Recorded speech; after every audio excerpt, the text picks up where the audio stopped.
Má é de Maíra. Não é má de malvada, não é má de mal. Má de Maíra. Meu nome é Maíra, que meu nome por si só já quer dizer Maíra. Eu sempre digo, né? Má de ruim, ira dos 7 pecados capitais. Eu tô sempre nervosa.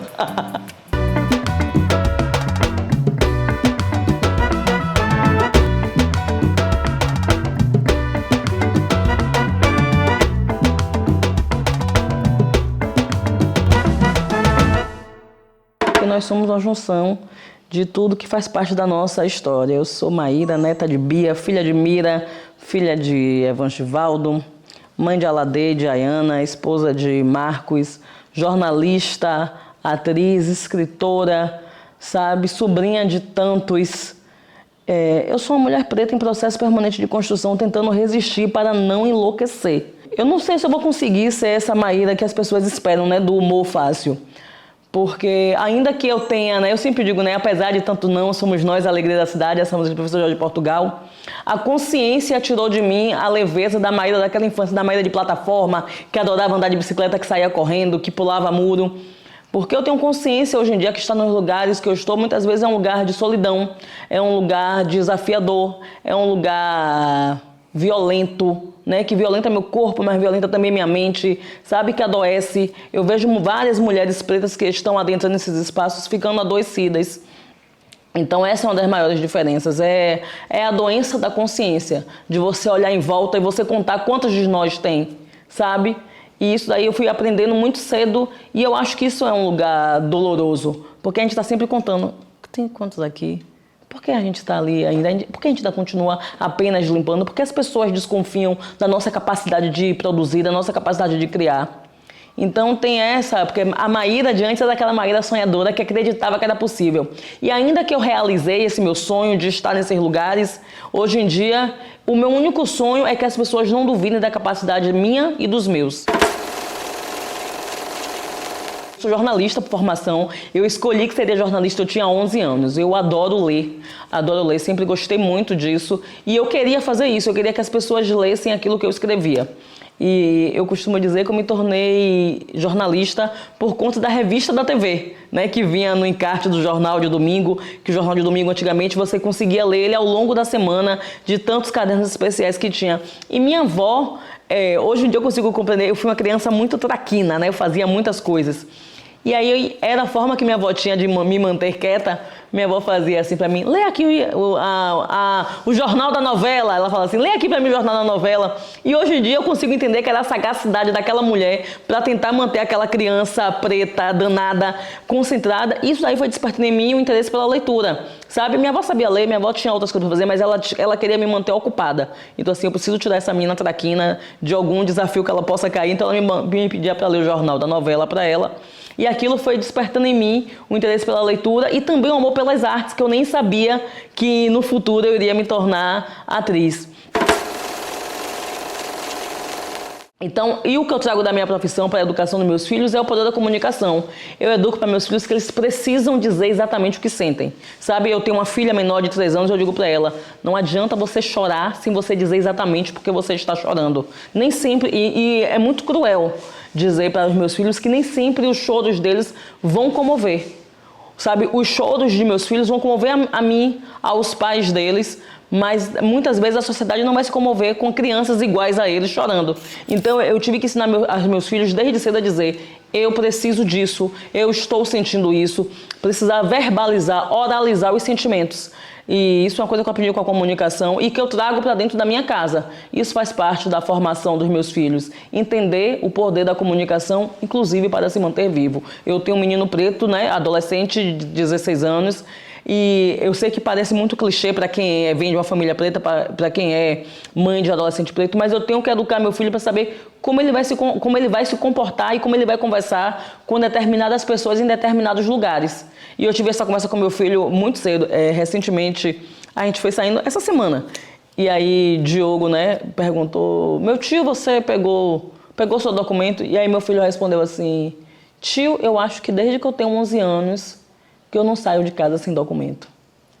E isso, ao mesmo tempo que me deixou super orgulhosa, dizer assim, nossa, como meu filho é sagaz, sabe?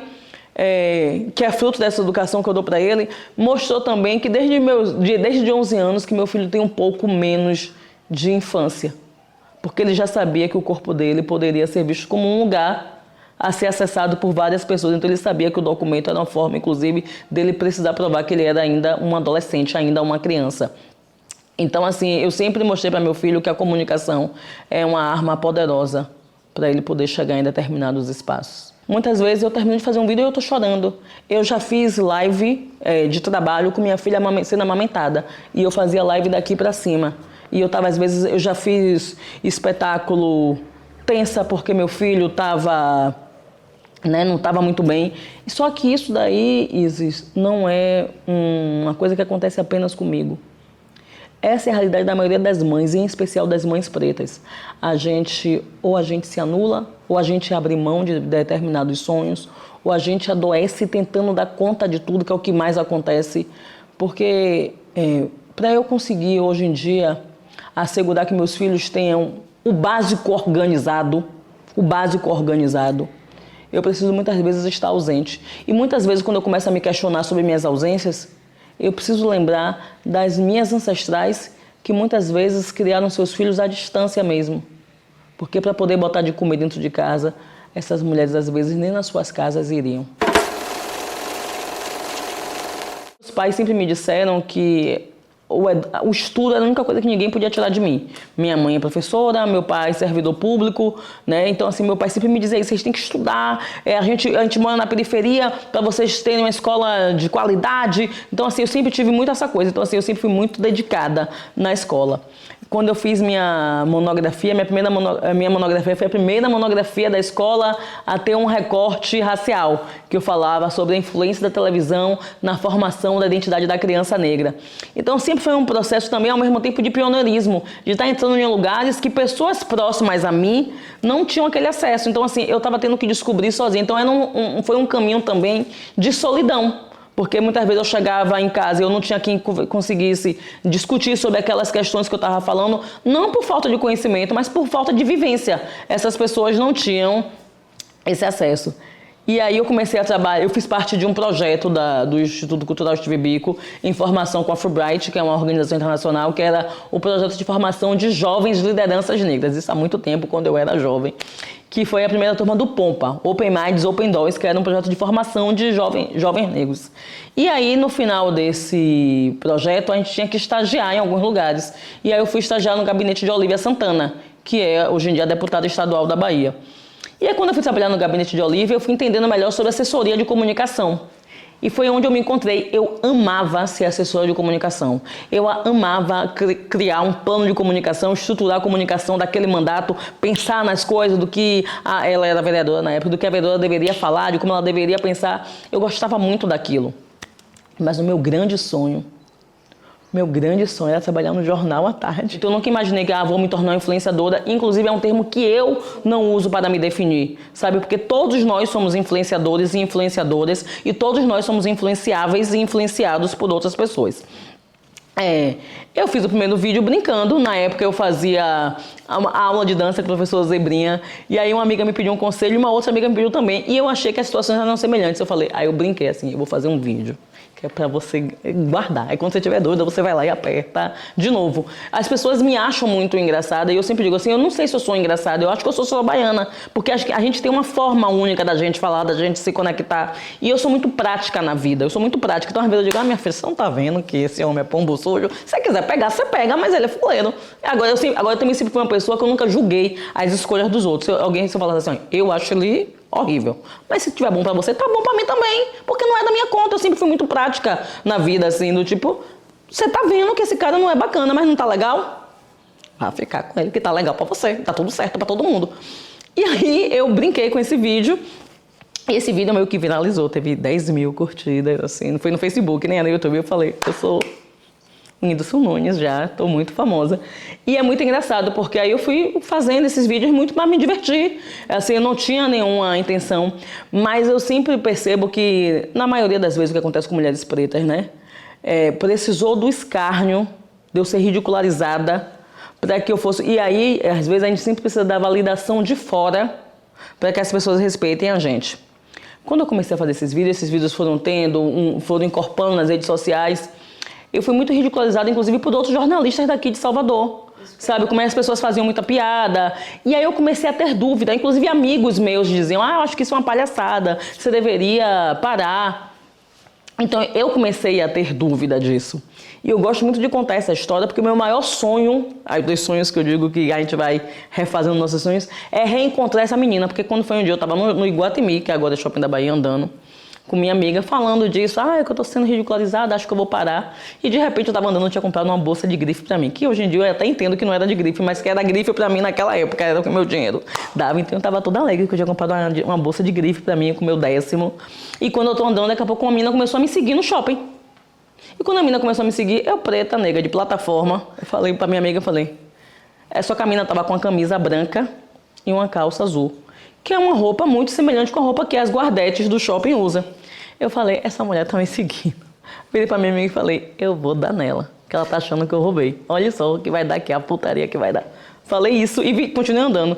Quando a mulher botou a mão no meu braço, ela fez, ei, eu falei, é o quê? Aí virei nesse. Aí ela fez, você quer te amar? Aí eu dei aquela murchada assim, eu nunca tinha sido reconhecida, não sabia como era isso. Aí eu falei, sou. Aí ela fez, eu quero só te dizer muito obrigada, posso te abraçar? Aí eu fui ficando, tipo, sem chão, não sabia, tipo assim, eu tava preparada pra entrar no embate, porque inclusive a gente que é preto vive sempre nessa defensiva, porque estão sempre desconfiando da gente. Aí eu fiquei assim, tensa, aí ela fez, posso te dar um abraço? Aí eu falei, pode. Ela fez assim, eu comecei a assistir seus vídeos e eu consegui me livrar de um relacionamento abusivo, graças a você. E aí quando aquela menina me abraçou, eu sou macumbeira, e como macumbeira eu entendi aquilo muito como resposta de orixá, porque eu tinha acabado de dizer pra minha amiga, eu vou parar de fazer, porque eu não tô suportando o que estão fazendo comigo. E foi tipo assim, foi aquela coisa assim, e que pra quem acredita no invisível, foi assim, eu acabei de falar, a menina veio e falou isso pra mim.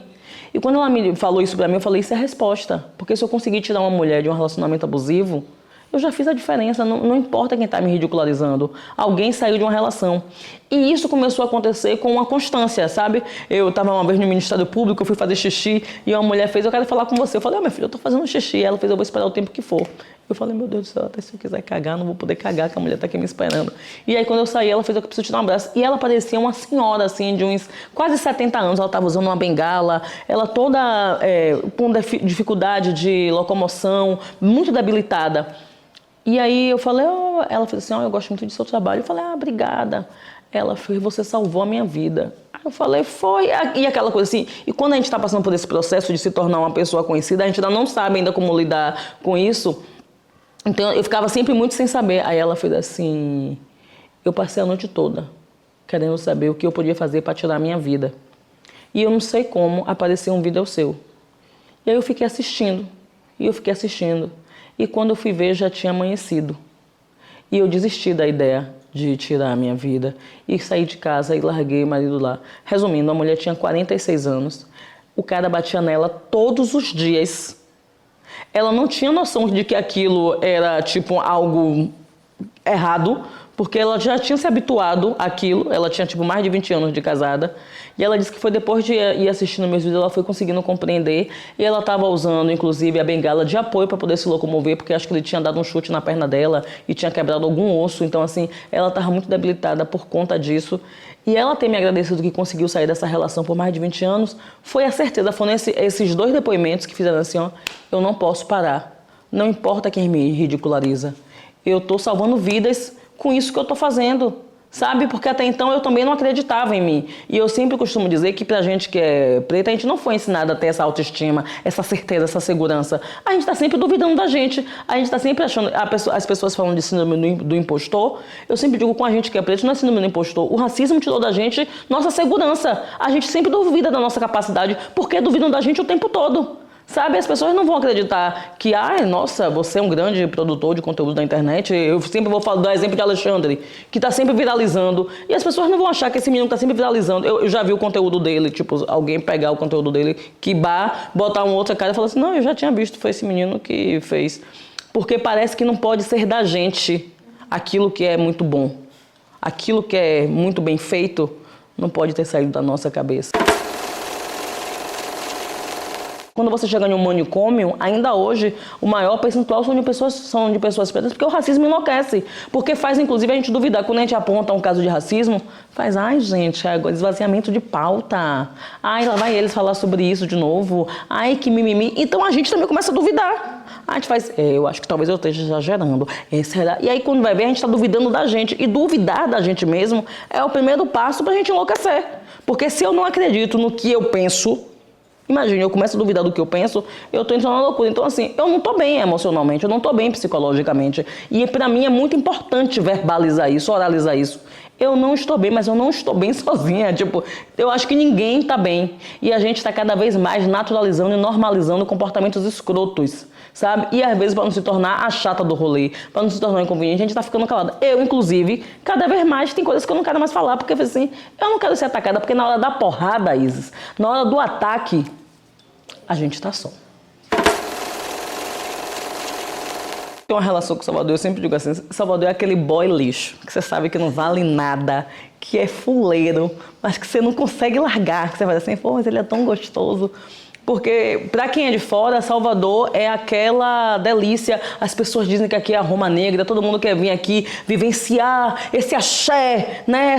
Que coisa gostosa, essa energia, Salvador tem energia diferente. Aí eu digo, é a energia do racismo. Porque é uma cidade extremamente desigual, é aquela cidade que a gente sabe exatamente onde é que preto mora, onde é que branco mora, onde é que mora branco e preto. Salvador não é uma cidade fácil de lidar. E pra gente que é daqui, é sempre um lugar, inclusive, muito hostil. Porque quando você faz, inclusive, esse processo de imigração, de sair do seu lugar de origem, eu sempre digo, eu sou de plataforma, é quando eu saio de plataforma e eu vou para outros lugares, eu sinto completamente a diferença, sabe? E aí tem uma importância, uma coisa que pra mim é importante ser dita, que é, eu não sou famosa. Eu sou um corpo conhecido. As pessoas olham pra mim e falam assim, eu te conheço de algum lugar. As pessoas têm uma dúvida. Então assim, eu não sou uma celebridade, eu não sou uma estrela. As pessoas olham pra mim e fazem, eu acho que eu já te vi. Então eu não posso dizer que quando eu chego em um lugar, todo mundo, já sabe quem é. Chegou ela, Tia Má, chegou Maíra Azevedo. Não. Então assim, em alguns lugares, quando eu chego, eu sou hostilizada. Porque eu não tô no lugar que eles esperam que pessoas como eu estejam. Sabe? Ao mesmo tempo, por ter me forjado na luta antirracista aqui em Salvador, Salvador, para mim, é esse lugar de aprendizado contínuo. É onde eu vejo as pessoas se organizando para ir para a rua fazer revoluções. Salvador foi a primeira capital do país a implantar a Lei 10.639, onde as pessoas se organizaram para assegurar cotas na UFBA, sabe? Então, assim, é um lugar também de lutas históricas, né? A gente tem que falar da revolta dos malês que aconteceram aqui. A verdadeira independência do Brasil perpassa por Salvador. Então, assim, Salvador, para mim, é um lugar de luta e de conquista, realizada por pessoas pretas, sabe? Eu fico muito chateada que as pessoas passam ali pela Piedade sem se dar conta de quem são aqueles 4 heróis negros. Salvador, para mim, é esse lugar que me dá régua e compasso para poder ocupar qualquer lugar do mundo. Eu sempre digo, eu sou de plataforma. Se eu sou de plataforma, eu posso ser de qualquer lugar. Eu sou de Salvador, meu amor. Fale comigo aqui, ó, pianinho, que eu sou de Salvador, eu sei chegar em qualquer lugar. E as pessoas já sabem da potência que existe aqui.